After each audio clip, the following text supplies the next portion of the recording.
بسم اللہ الرحمن الرحیم۔ پریکٹیکل ورلڈ کے معزز دوستو، السلام علیکم۔ دوستو، کیا آپ جانتے ہیں کہ دنیا میں سب سے پہلے بد فعلی کس نے کروائی؟ اور ایک ایسی قوم جنہوں نے اپنی عورتوں کو چھوڑ کر مردوں کے اندر رغبت اختیار کی، اور روم میں رہنے والی ایک ایسی قوم کہ جسے پومپی کے نام سے جانا جاتا ہے۔ دوستو، آج کی اس ویڈیو میں ہم آپ کو بتائیں گے کہ ان دونوں قوموں پر اللہ کا عذاب کیوں آیا۔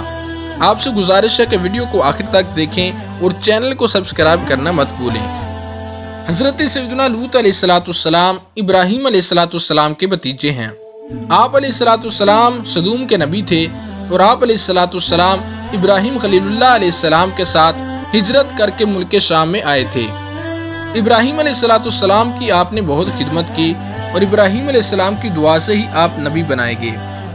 دوستو، دنیا میں سب سے پہلے بد فعلی شیطان نے کروائی، اور وہ سیدنا لوط علیہ السلام کی قوم میں امرد حسین یعنی خوبصورت لڑکے کی شکل میں آیا، اور ان لوگوں کو اپنی جانب مائل کیا، یہاں تک کہ گندا کام کروانے میں کامیاب ہو گیا، اور اس کا ان کو ایسا چسکا لگا کہ اس برے کام کے عادی ہو گئے۔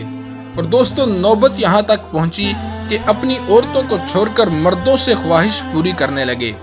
حضرت سیدنا لوط علیہ السلام نے ان لوگوں کو اس برے کام سے منع کرتے ہوئے جو بیان فرمایا، اللہ تعالیٰ اس کو یوں بیان فرماتا ہے: اَتَأْتُونَ الْفَاحِشَةَ مَا سَبَقَكُم بِهَا مِنْ أَحَدٍ مِنَ الْعَالَمِينَ إِنَّكُمْ لَتَأْتُونَ الرِّجَالَ شَهْوَةً مِنْ دُونِ النِّسَاءِ بَلْ أَنْتُمْ قَوْمٌ مُسْرِفُونَ۔ کیا وہ بے حیائی کرتے ہو جو تم سے پہلے جہان میں کسی نے نہ کی؟ تم تو مردوں کے پاس شہوت سے جاتے ہو عورتیں چھوڑ کر، بلکہ تم لوگ حد سے گزر گئے۔ دوستو، حضرت سیدنا لوط علیہ السلام کے دنیا اور آخرت کی بھلائی پر مشتمل بیان عافیت نشان کو سن کر بے حیا قوم نے اس کو ماننے کے بجائے جو آگے سے جواب دیا، اللہ تعالیٰ اسے بیان فرماتا ہے: وَمَا كَانَ جَوَابَ قَوْمِهِ إِلَّا أَن قَالُوا أَخْرِجُوهُم مِّن قَرْيَتِكُمْ إِنَّهُمْ أُنَاسٌ يَتَطَهَّرُونَ۔ اور اس کی قوم کا کچھ جواب نہ تھا مگر یہی کہنا کہ ان کو اپنی بستی سے نکال دو، یہ لوگ تو پاکیزگی چاہتے ہیں۔ اور دوستو، جب قوم لوط کی سرکشی اور بدفعلی کی خصلت قابل ہدایت نہ رہی تو اللہ تعالیٰ کا عذاب آ گیا۔ حضرت سیدنا جبرائیل علیہ السلام چند فرشتوں کے ہمراہ امرد حسین یعنی خوبصورت لڑکوں کی صورت میں مہمان بن کر حضرت سیدنا لوط علیہ السلام کے پاس پہنچے۔ ان مہمانوں کے حسن و جمال اور قوم کی بدکاری کی خصلت کے خیال سے حضرت سیدنا لوط علیہ السلام فکر مند ہوئے۔ تھوڑی دیر بعد قوم کے بدفعلوں نے حضرت سیدنا لوط علیہ السلام کے مکان عالی شان کا محاصرہ کر لیا، اور ان مہمانوں کے ساتھ بدفعلی کے برے ارادے سے دیواروں پر چڑھنے لگے۔ دوستو، حضرت سیدنا لوط علیہ السلام نے نہایت دل سوزی کے ساتھ ان لوگوں کو سمجھایا، مگر وہ اپنے برے ارادے سے باز نہ آئے۔ آپ علیہ السلام کو متفکر اور رنجیدہ دیکھ کر حضرت سیدنا جبرائیل علیہ السلام نے کہا کہ یا نبی اللہ، آپ غمگین نہ ہوں، ہم فرشتے ہیں اور ان بدکاروں پر اللہ کا عذاب لے کر اترے ہیں۔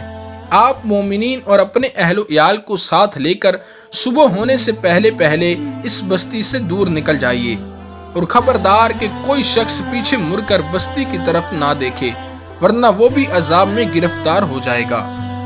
اور حضرت سیدنا لوط علیہ السلام اپنے گھر والوں اور مومنوں کو ساتھ لے کر بستی سے باہر تشریف لے گئے۔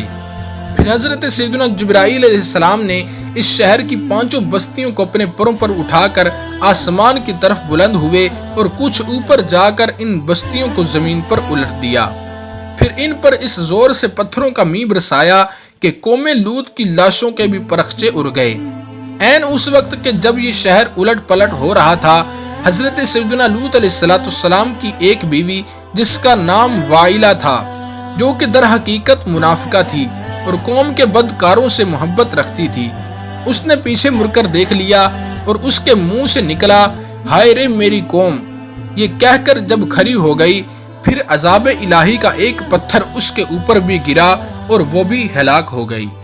اسی حوالے سے اللہ تعالیٰ ارشاد فرماتا ہے: فَأَنْجَيْنَاهُ وَأَهْلَهُ إِلَّا امْرَأَتَهُ كَانَتْ مِنَ الْغَابِرِينَ وَأَمْطَرْنَا عَلَيْهِمْ مَطَرًا فَانظُرْ كَيْفَ كَانَ عَاقِبَةُ الْمُجْرِمِينَ۔ کہ ہم نے اسے اور اس کے گھر والوں کو نجات دی، مگر اس کی عورت کہ وہ رہ جانے والوں میں سے ہوئی اور ہم نے ان پر ایک می برسایا تو دیکھو کہ کیسا انجام ہوا مجرموں کا۔ دوستو، بدکار قوم پر برسائے جانے والے ہر پتھر پر اس شخص کا نام لکھا تھا جو اس پتھر سے ہلاک ہوا، اور حضرت سیدنا لوط علیہ السلام کی قوم کا ایک تاجر اس وقت کاروباری طور پر مکہ المکرمہ میں آیا ہوا تھا۔ اس کے نام کا پتھر وہیں پہنچ گیا۔ فرشتوں نے یہ کہہ کے روک لیا کہ یہ اللہ عز و جل کا حرم ہے۔ تو دوستو، وہ پتھر 40 دن تک حرم کے باہر زمین و آسمان کے درمیان لٹکا رہا۔ جو ہی وہ تاجر فارغ ہو کر مکہ المکرمہ سے نکل کر حرم سے باہر ہوا کہ وہ پتھر اس پر گرا اور وہ وہیں ہلاک ہو گیا۔ اور دوستو، قوم لوط ہی کی طرح خبیث برائی میں ایک اور قوم بھی مبتلا ہوئی۔ اس بدترین قوم کو تاریخ پومپئی کے نام سے جانتی ہے۔ یہ روم میں رہنے والی وہ قوم تھی جس کی تعمیرات کا حسن بے مثال تھا، مگر جب یہ قوم اللہ تعالیٰ کی نافرمانی میں حد سے آگے بڑھی تو پھر اس قوم پر اچانک ہی عذاب الہی کا نزول ہوا، جس کی وجہ سے یہ لوگ جس حالت میں تھے اسی حالت میں ان کو موت آ گئی۔ اور دوستو، سلطنت روم کا یہ شہر بھی اسی طرح جنسی بدفعلیوں کا شکار تھا جیسا کہ قوم لوط۔ اس کا انجام بھی قوم لوط جیسا ہی ہوا، اور اس شہر کی تباہی بھی ایک آتش فشاں پہاڑ کے پھٹنے سے ہوئی۔ وسیویس آتش فشاں کو اطالیہ خصوصاً نیپلز کے علامت قرار دیا جاتا ہے۔ گزشتہ 2000 سال سے خاموش ہونے کے باوجود اسے ڈراوے کی پہاڑی کے نام سے پکارا جاتا ہے۔ اس آتش فشاں کو یہ نام بلا وجہ نہیں دیا گیا۔ وہ تباہی جو سدوم اور عمورہ میں آئی، اسی طرح پومپئی پر آئی۔ ماؤنٹ ویسیویس کے دائیں طرف نیپلز اور بائیں طرف پومپئی شہر واقع ہے۔ اس بڑے آتش فشاں سے 2000 سال پہلے نکلنے والے لاوے اور آگ نے اس شہر کی مکینوں کو اپنی لپیٹ میں لے لیا۔ دوستو، یہ تباہی اتنی اچانک تھی کہ عین دن کے وقت رواں دواں زندگی کو اپنی لپیٹ میں لے گئی، اور آج بھی اس کے آثار اسی طرح موجود ہیں جیسا کہ 2000 سال پہلے تھے۔ ایسے لگتا ہے کہ وقت کے دائرے کو منجمد کر دیا گیا ہو۔ وسیویس کے آتش فشاں نے سارا شہر آنن فانن صفحہ ہستی سے مٹا دیا۔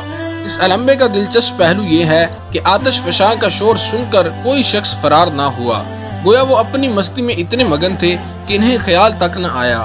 ایک خاندان جو کھانا کھا رہا تھا اسی حالت میں پتھر بن گیا۔ جب اس جگہ کی کھدائی ہوئی تو بہت سے لوگ قوم لوط والے فعل کی حالت میں مردہ حالت میں ملے۔ لاوے سے متحجر ہونے والے اکثر جوڑے جنسی فعل میں مشغول تھے۔ سب سے دلچسپ بات یہ ہے کہ اکثر جوڑے ہم جنس تھے۔ اور دوستو، پومپئی کی تباہی بھی ماضی کی قوموں کی اس تباہی سے مشابہ ہے جسے قرآن کریم نے اچانک تباہی سے موسوم کیا ہے۔ آج دنیا میں ایسے ایسے کھنڈرات موجود ہیں جو ان بڑی تہذیبوں کے غرور و تکبر کا منہ بولتا ثبوت ہے جو آج سے ہزاروں سال پہلے پھلی پھولی تھی۔ انہوں نے اللہ تعالیٰ کی نافرمانی کی اور عذاب الہی کا شکار ہوئی۔ دوستو، دعا ہے کہ اللہ تعالیٰ ہمیں حیا اور پاکیزگی کا خیال رکھتے ہوئے بے حیائی سے بچنے کی توفیق عطا فرمائے۔ امید آپ کو ویڈیو اچھی لگی ہوگی۔ لائک کریں، زیادہ سے زیادہ شیئر کریں، اور مزید ایسی ہی ویڈیوز دیکھنے کے لیے فیکٹیکل ورلڈ کو سبسکرائب کریں۔ شکریہ۔